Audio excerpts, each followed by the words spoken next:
కడపలో అయితే వైఎస్ఆర్ కాంగ్రెస్ పార్టీని కకావికలం చెయ్యాలని నిర్ణయించుకున్నారు. కుప్పంలో చంద్రబాబు మీద వేసిన అస్త్రం కడపలో జగన్మోహన్ రెడ్డి మీద వేయాలని చూస్తున్నారు. ఒకటి, షర్మిల తన వంతు పాత్ర తను పోషిస్తుంటే, మరొక వైపున ఎమ్మెల్యే మాధవిరెడ్డి రచ్చ చేసి వదిలిపెడుతున్నారు.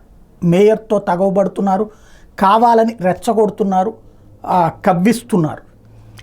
ఇప్పుడు మేయర్ ఇంటి ముందు చెత్తపోయమన్నారు. ఇప్పుడు అదే మేయర్ తీసుకొచ్చి ఆమె ఇంటి ముందు చెత్తపోస్తే ఏమవుతుంది? తలకాయలు పగలగొట్టుకోవాలి ఇద్దరు కూడా.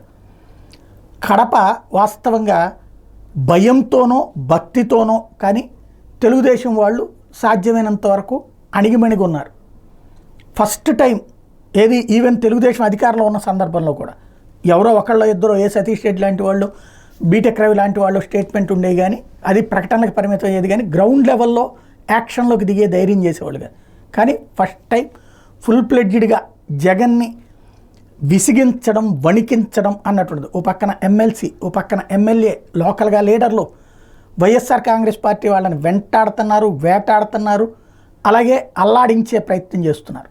మరి ఏది దాన్ని ఏమంటారు, అధికారాంతంబున పరిస్థితి వచ్చేసింది వైసీపీకి, లేదా నిలబడే పరిస్థితుల్లో ఉందా తేలాల్సి ఉంది.